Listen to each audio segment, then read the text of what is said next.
Ladies and gentlemen, let me take you on a journey that begins in a bustling kitchen full of promise, but winds through heartache, struggle, and ultimately triumph. This is the story of Michael, a chef whose talent was undeniable. Yet he found himself cast aside from the very place he poured his soul into Oakwood Bistro. For years, Michael's food brought joy to patrons, his passion evident in every dish. But one fateful day, a new head chef, Mr. Bradley, arrived. And with him came a shift, a silent storm cloaked in prejudice that would test Michael in ways he never imagined.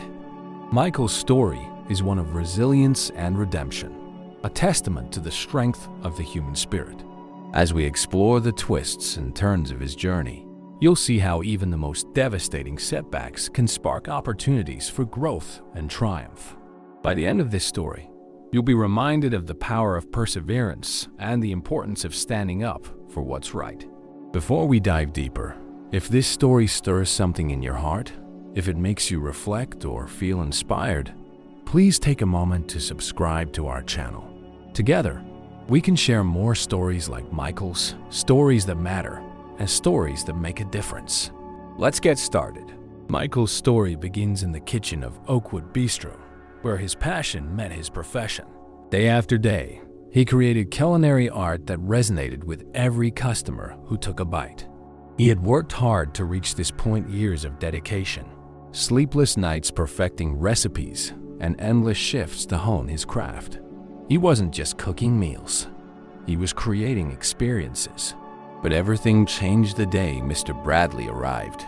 The new head chef had a reputation for being a stickler for precision, an enforcer of rigid rules.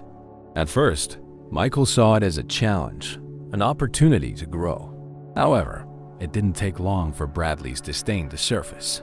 From subtle remarks about Michael's ideas to dismissive glances when he spoke, Bradley's attitude revealed his true colors. His demeanor toward Michael was colder, harsher, and far less forgiving than with the rest of the staff. This wasn't about performance or standards. It was something deeper, something insidious. Michael began to feel the weight of unspoken biases pressing down on him, chipping away at the joy he once found in his work. Yet, he held on, hoping that his dedication would eventually win Bradley over. Stay with us, because what happens next takes Michael down a path of humiliation and hardship, forcing him to confront a system that seemed designed to break him. In the next chapter, we'll see the moment when Michael's hopes for a fresh start with Bradley take a crushing turn, setting the stage for an epic conflict that you won't want to miss. Michael's first meeting with Mr. Bradley was a moment filled with cautious optimism. Having heard about Bradley's reputation for high standards, Michael was determined to impress him. He spent hours preparing a dish that embodied his culinary journey, a blend of Southern soul food and French finesse. It was a creation that told his story, fried catfish resting on a delicate bed of beurre blanc, garnished with microgreens and a hint of Cajun spice. This wasn't just a plate of food. It was a statement of his talent and creativity. As Bradley entered the kitchen, the atmosphere shifted. His presence was commanding, his gaze sharp and calculating. Michael approached him with the plate, offering it with a quiet confidence. "Chef Bradley," he said, "this is one of my signature dishes. I'd love to hear your thoughts." The room seemed to hold its breath as Bradley picked up a fork and sampled the dish. His reaction was immediate and devastating. Bradley set the fork down with an air of disdain, barely looking at Michael as he muttered, "It's fine, but this isn't the kind of direction I want for this kitchen. Too rustic, too all over the place. We need to focus on refinement, not whatever this is." Michael felt the words hit like a physical blow. He had poured his heart into that dish, and Bradley's dismissal cut deeper than he anticipated. But it wasn't just the critique, it was the tone, the subtle implication that Michael's work, and perhaps Michael himself, didn't belong in Bradley's vision of a refined kitchen. Over the next few weeks, Bradley's behavior toward Michael became increasingly dismissive.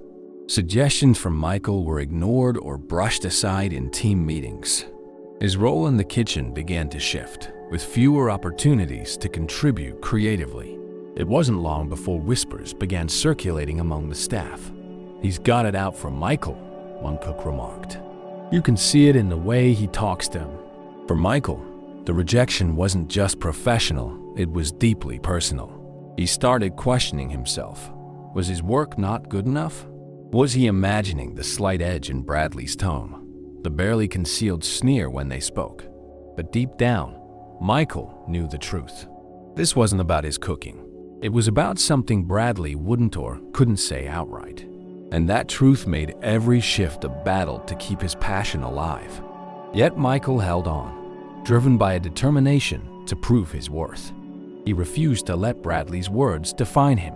But as the days turned into weeks, it became clear that this wasn't a problem that would resolve itself.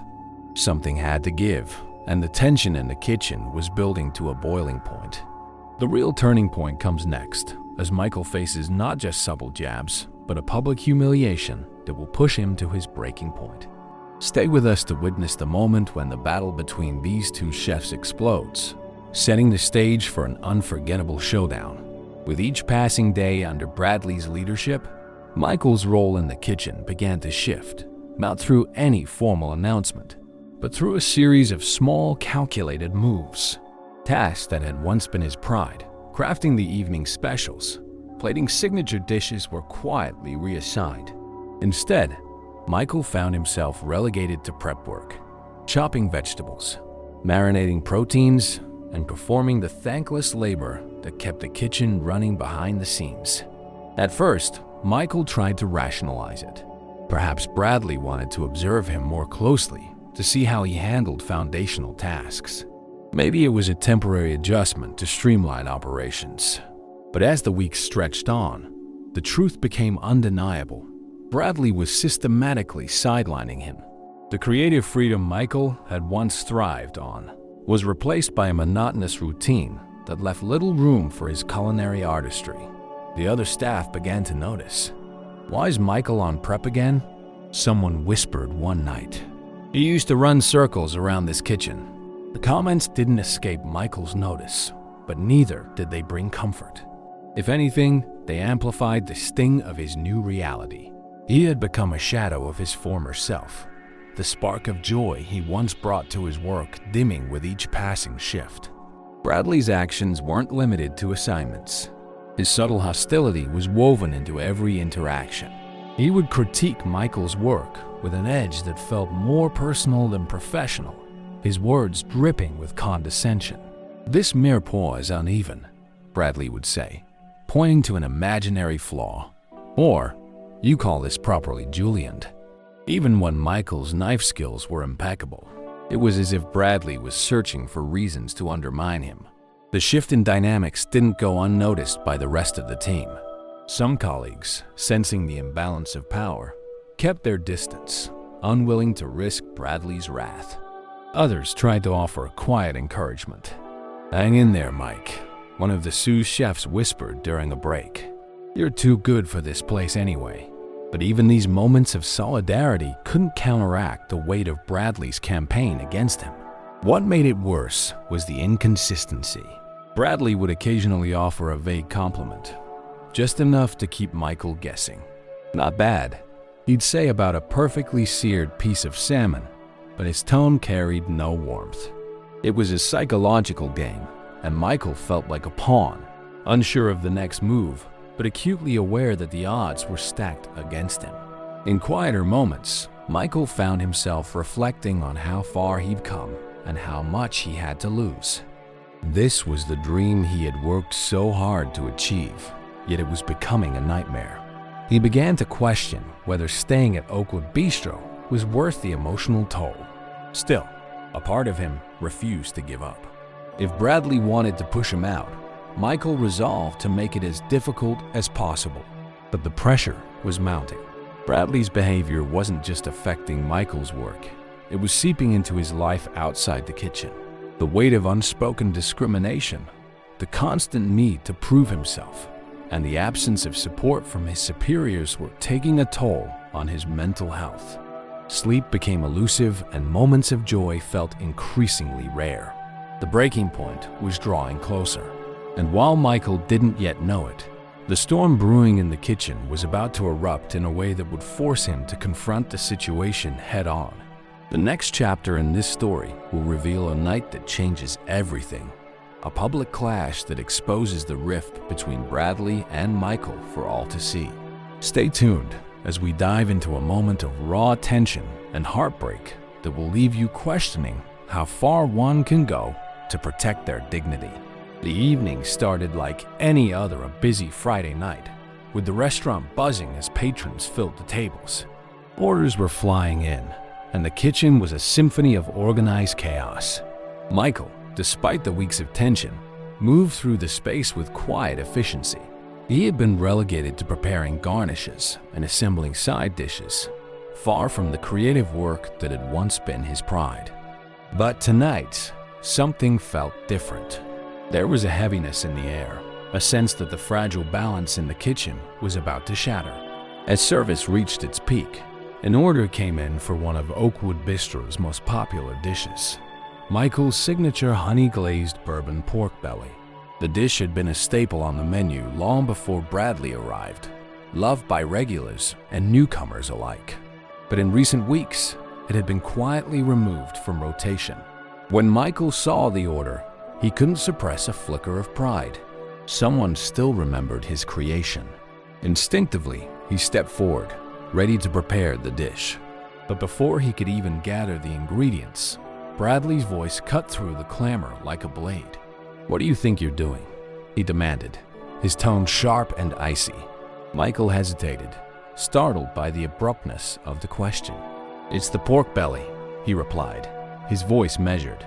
"It's been a while since it was on the menu, but it's a popular choice." "I thought," Bradley interrupted him with a scornful laugh. "You thought? Let me be clear, Michael. I didn't ask for your opinion, and I certainly don't need you taking liberties in my kitchen." The words hung in the air, silencing the bustling kitchen. All eyes turned to the two chefs, the tension palpable. For a moment, Michael considered backing down, swallowing the indignity as he had so many times before. But something in him snapped. He had worked too hard, sacrificed too much, to let this go unanswered. "With all due respect, Chef Bradley," Michael said, his voice steady but firm, "this dish was a cornerstone of this restaurant long before you arrived. It's a favorite of our customers. Isn't that what matters most?" Bradley's face darkened. He stepped closer, his voice dropping to a venomous whisper that everyone could still hear. "What matters," he said, "is that you understand your place. You're here to follow orders, not to question them. If you can't do that, maybe you don't belong here at all." The confrontation escalated further as Bradley, seemingly intent on making an example of Michael, began to tear into him in front of the entire staff. He criticized Michael's techniques, his creativity, and even his professionalism, each word laced with a venom that made the staff shift uncomfortably. It wasn't just a critique, it was an outright attack on Michael's character. Michael stood his ground, but the humiliation was undeniable. He felt exposed, his years of hard work and dedication reduced to a spectacle for Bradley's ego. The kitchen staff, caught between loyalty and fear, remained silent, but their expressions spoke volumes. They knew this wasn't about Michael's abilities. It was about something far more personal, something far uglier. By the time the night ended, Michael's confidence was in tatters. The confrontation had left him questioning not just his place at Oakwood Bistro, but his future in the culinary world. As he walked out of the restaurant that night, he couldn't shake the feeling that this was the beginning of the end. But even in the depths of despair, Michael wasn't ready to give up. What happened next would redefine his path, forcing him to confront Bradley directly and take a stand against the prejudice that had plagued him. In the next chapter, we'll see how Michael reaches a crossroads, leading to a moment that changes everything. Don't go anywhere. This is where the story takes a turn you won't want to miss. Michael returned home that night with his spirit weighed down by the events at the restaurant. The confrontation with Bradley replayed in his mind, each word cutting deeper than the last. As he walked through the door, the warm, familiar scent of home greeted him. Rosemary and lavender from the candles Laura always kept burning. But tonight, even that couldn't ease the ache in his chest. Laura was waiting for him, seated at the kitchen table with a cup of tea in her hands. She had seen this version of Michael before, tired, defeated, carrying a burden too heavy to bear alone. Without a word, she stood and wrapped her arms around him, her embrace offering comfort that words could not. Michael sank into the chair across from her, running his hands over his face. "It's getting worse, Laura," he said, his voice low and filled with frustration. "I don't know how much more of this I can take. Bradley's not just undermining me, he's tearing me down in front of everyone." Laura reached across the table, placing her hand gently on his. "Michael," she said, her voice calm but firm, "you've always been stronger than the obstacles in front of you. You've faced worse than this, and you've come out the other side. What's really going on?" He hesitated, struggling to put his feelings into words. "It's not just the criticism," he admitted finally. "It's the way he looks at me, the way he talks to me. It's like he's already decided who I am, what I'm capable of, without giving me a chance. And the worst part is, I can feel it getting to me. I'm starting to believe him." Laura's eyes filled with a quiet determination. "Michael, listen to me," she said. "That man doesn't define you. Your talent, your passion, your heart, those are what make you the chef and the man you are. And no one can take that from you unless you let them." Her words struck a chord deep within him. Michael had always known Laura to be his rock, his unwavering source of support. But tonight, her belief in him felt like a lifeline. She wasn't just offering comfort, she was reminding him of his worth, of the strength he carried even in the face of adversity. Over the next hour, Laura listened as Michael recounted every detail of his struggles at Oakwood Bistro.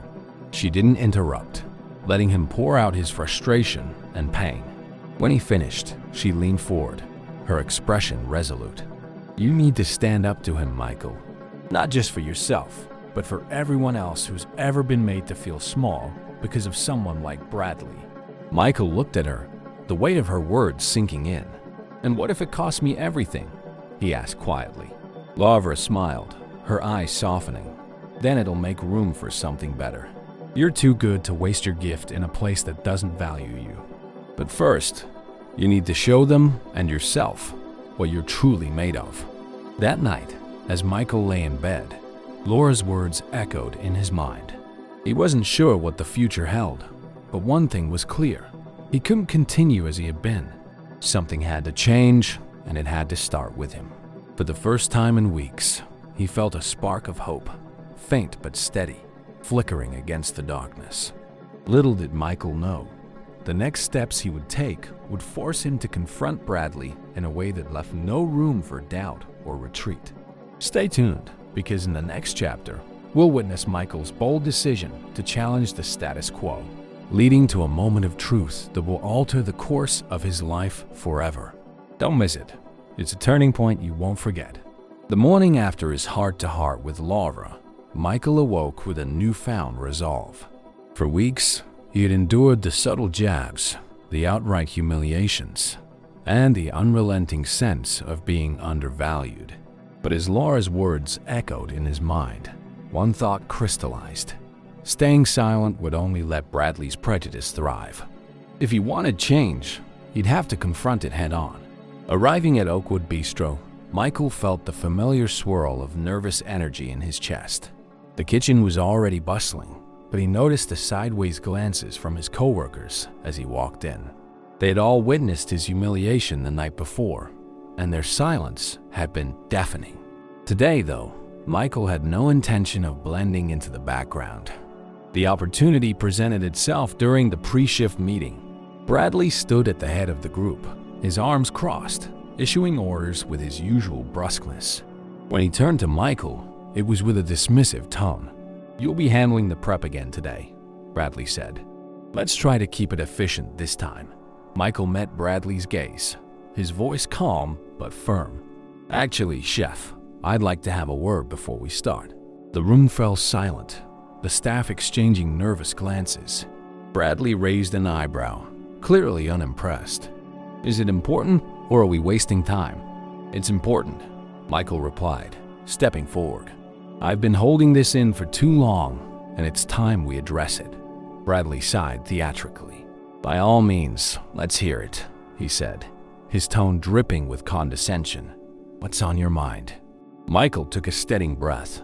"For weeks now, I've been the target of your disrespect, both as a chef and as a person. You've dismissed my contributions, reassigned my responsibilities, and made it clear, in every way possible, that you don't value me. And I can't help but wonder if it has less to do with my performance and more to do with something I can't control." The air in the room grew heavy as the staff listened intently. Bradley's smirk faltered, replaced by a flicker of annoyance. "Are you seriously accusing me of what? Discrimination?" he asked, his voice rising. "You've been treated the same as everyone else in this kitchen." "With respect, that's not true," Michael countered. "You've gone out of your way to undermine me, even when my work meets your standards. The other night, you publicly ridiculed a dish I created, one that this restaurant built its reputation on. You can deny it all you want, but your actions speak louder than your words."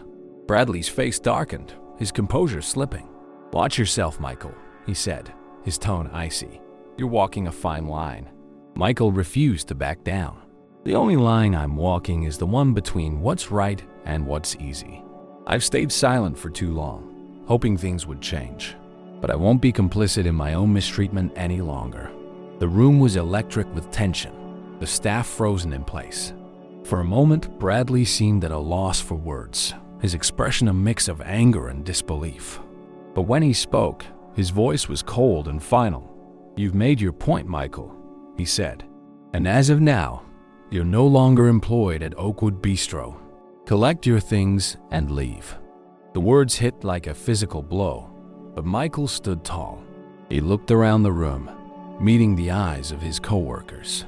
"I hope you all remember this moment," he said, "because standing by and doing nothing makes you complicit too." With that, Michael turned and walked out, his head held high.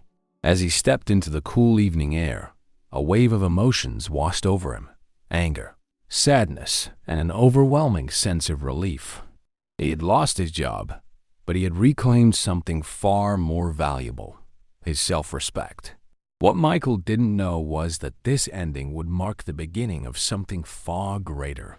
In the next chapter, we'll follow him as he starts to rebuild his life, finding unexpected opportunities and rediscovering his passion in the most unlikely of places. Stay tuned, because Michael's story is far from over and the best is yet to come. After the confrontation with Bradley and his abrupt departure from Oakwood Bistro, Michael found himself standing at a crossroads. For the first time in years, he was no longer tethered to the restaurant world that had defined him. The uncertainty of what lay ahead was both terrifying and oddly liberating. Laura's words from the previous night echoed in his mind. If it costs you everything, it'll make room for something better.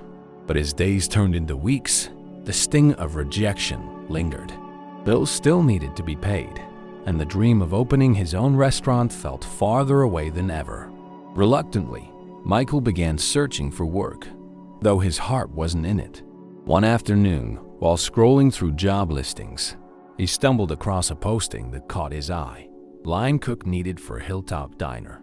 The description was unassuming, simple hours. Basic menu, no frills.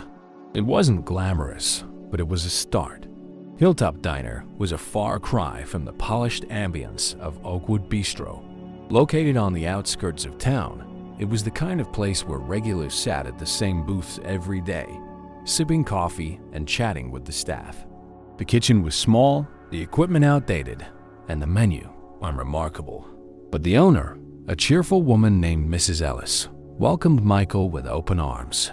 "We don't have much," she said, "but we take care of our own." Michael quickly settled into his new role, though it was a humbling adjustment. Gone were the elegant plating techniques and refined recipes. Here, The focus was on hearty, comforting food: burgers, fried chicken, and the occasional meatloaf special. At first, Michael felt out of place. His culinary training and creative instincts seemed wasted in a kitchen that valued efficiency over artistry. But as time went on, he began to see the value in the simplicity of Hilltop Diner's mission. These weren't just meals, they were connections, a way to bring people together. In his downtime, Michael couldn't resist experimenting. With Mrs. Ellis's permission, he began tweaking some of the diner's recipes, adding his own flair to the classics. The fried chicken got a buttermilk marinade infused with cayenne and smoked paprika. The burgers were topped with a tangy house-made barbecue sauce. Customers started noticing the changes, their compliments giving Michael a sense of purpose he hadn't felt in months. One day, a regular named Mr. Jennings stopped Michael on his way out of the kitchen. "That chicken tonight," he said, "was the best I've ever had. You've got a real gift, son. Don't let anyone tell you otherwise." The words struck a chord. For the first time since leaving Oakwood Bistro, Michael felt a spark of hope. He realized that even in this modest setting, his passion for cooking could still shine through. It wasn't about the prestige or the accolades. It was about the joy of creating something meaningful. But the challenges of starting over weren't just professional. At home, Michael grappled with self-doubt, often questioning whether he had made the right decision to stand up to Bradley. Laura, ever his anchor, reminded him of his resilience. Every step forward, no matter how small, is progress. She said one evening as they shared a simple dinner, "You're building something new, and that takes time." Then came an unexpected turning point.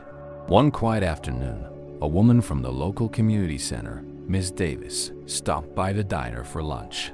She had heard about Michael's cooking and was curious to try it for herself. After finishing her meal, she introduced herself to Mrs. Mice. "Ellis and Michael.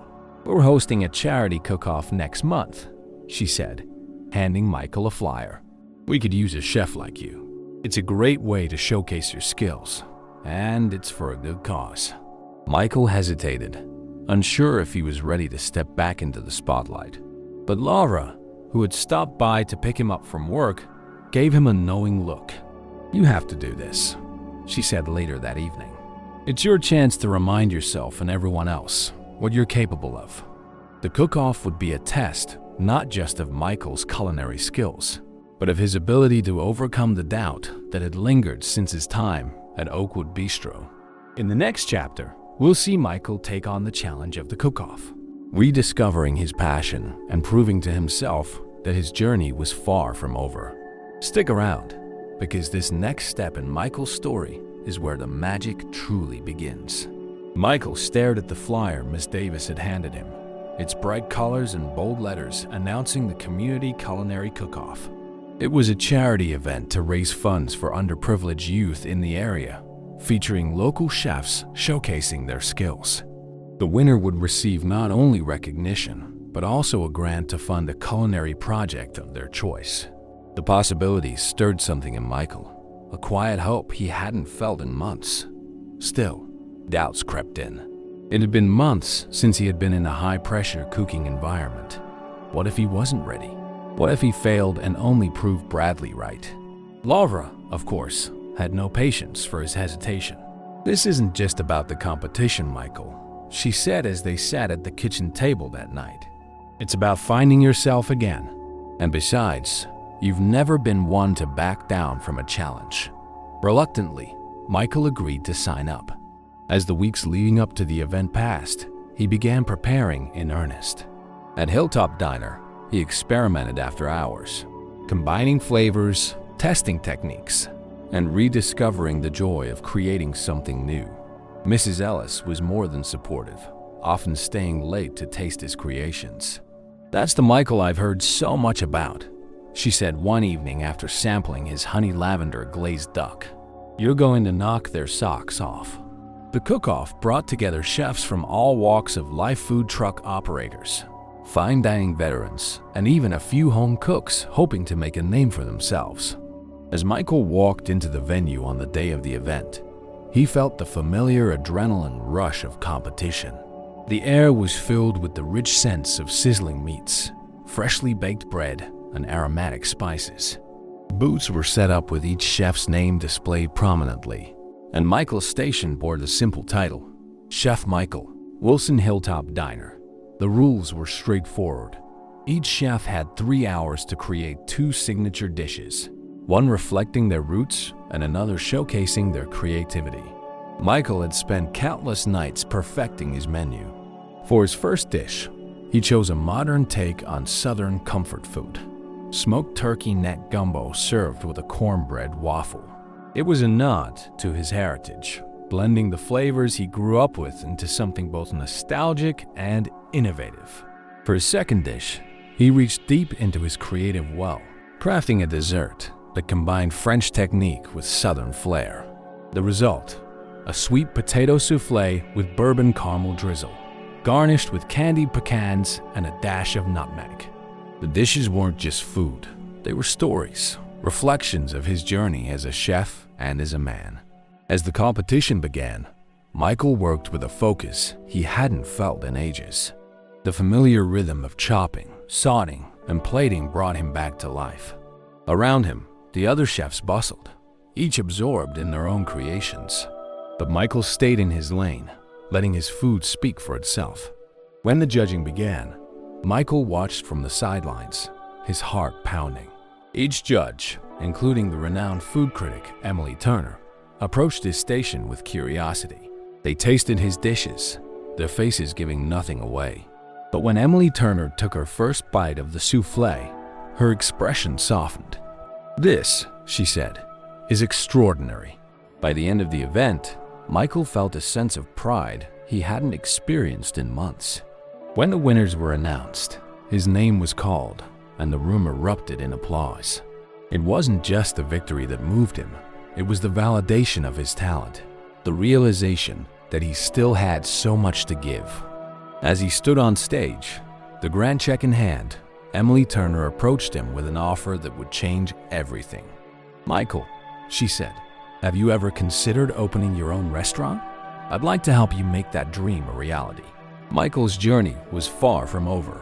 The cook-off had reignited his passion, but the next step would take him into uncharted territory, building a restaurant that reflected his vision. Stay with us as we dive into this next chapter, where Michael and Laura begin planning their future, turning a hard-fought dream into a remarkable reality. You won't want to miss what's coming next.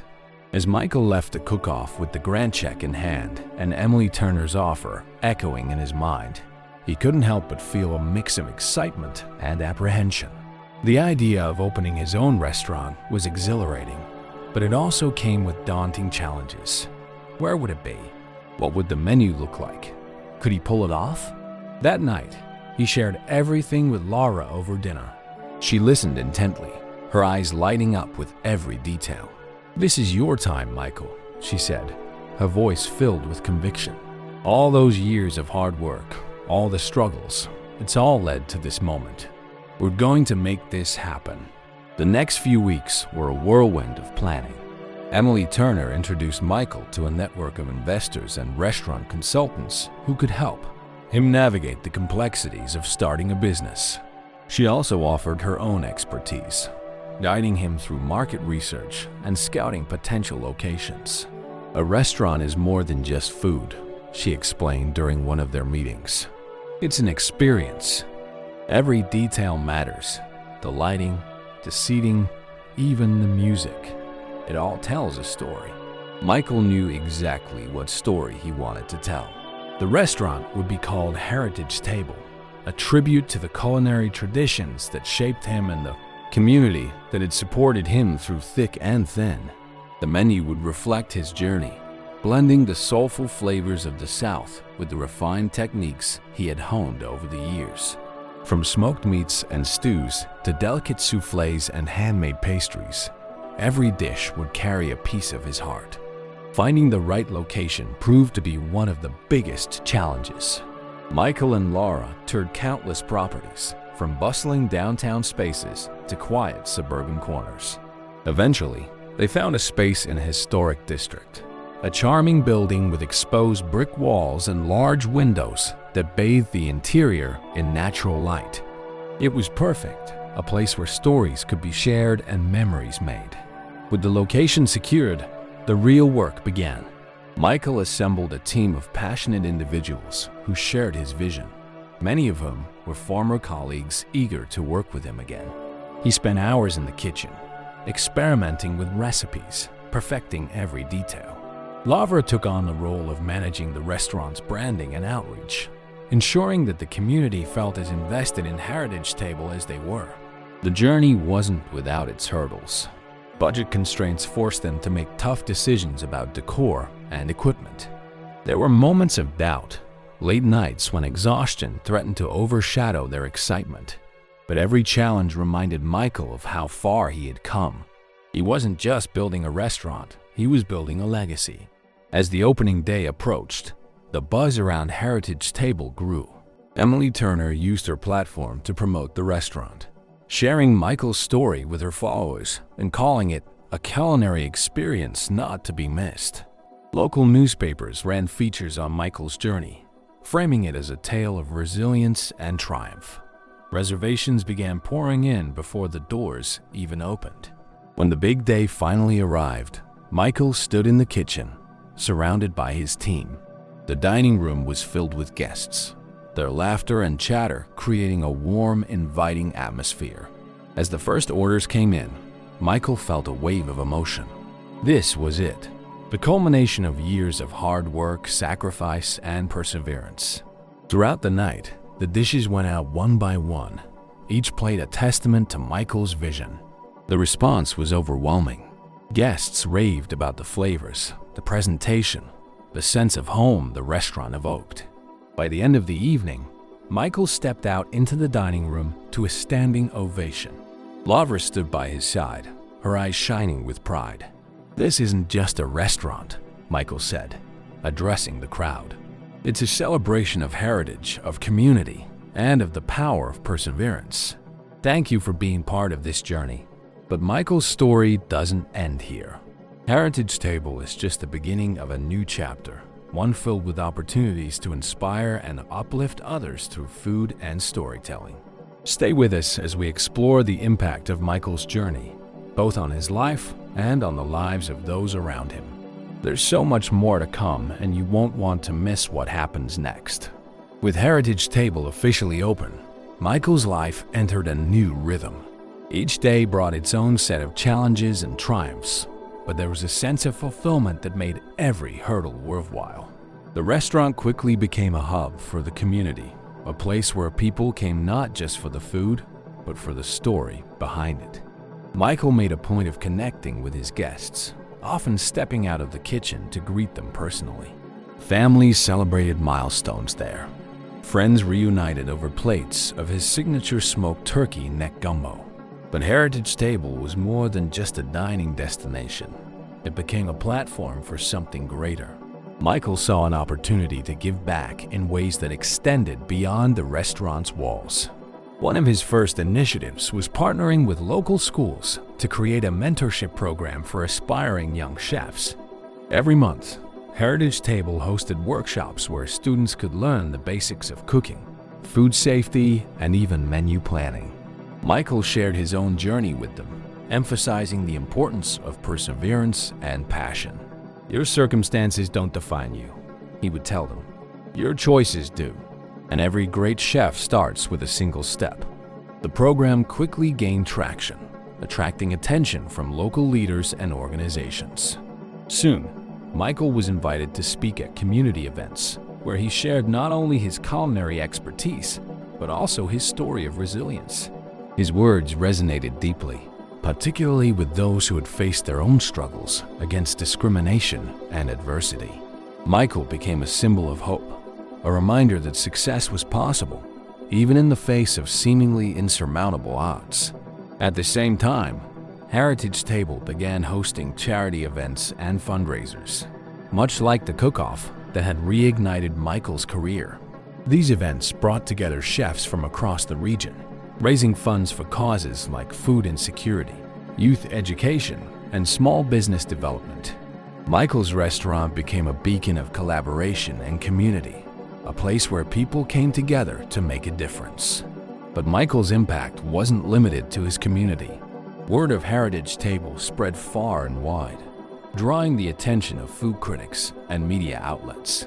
Articles appeared in national publications, praising not only the food but the mission behind it. Michael was invited to appear on cooking shows, where he showcased his unique blend of Southern and French cuisine while sharing the deeper purpose behind his work. Despite the growing acclaim, Michael remained grounded. Every decision he made was rooted in his values, the lessons he had learned from his struggles and triumphs. Lavra continued to play a vital role, managing the restaurant's growing presence and ensuring that their vision stayed true. Together, they balanced the demands of success with their commitment to making a positive impact. Perhaps the most significant moment came when Michael received an invitation to speak at a prestigious culinary summit. Standing before an audience of industry leaders, he reflected on his journey. "My story isn't unique," he said. "It's the story of countless people who have faced adversity, who have been told they're not good enough, who have felt invisible. But we are more than what others see. And when we find the courage to stand up, to push forward, we create something beautiful, not just for ourselves, but for those who come after us." The applause that followed was thunderous, but Michael knew his work was far from over. Heritage Table had become a symbol of hope and resilience, but it was just the beginning. He had dreams of opening more restaurants, each one dedicated to preserving and celebrating the culinary traditions that had shaped him. He wanted to expand his mentorship program, reaching more young people and giving them the tools to build their own futures. As Michael stood in the bustling kitchen of Heritage Table one evening, watching his team work in harmony, he felt a profound sense of gratitude. Every twist and turn of his journey had led to this moment. The challenges he had faced, the pain he had endured, it had all been worth it. Michael's story reminds us that success isn't just about reaching the top.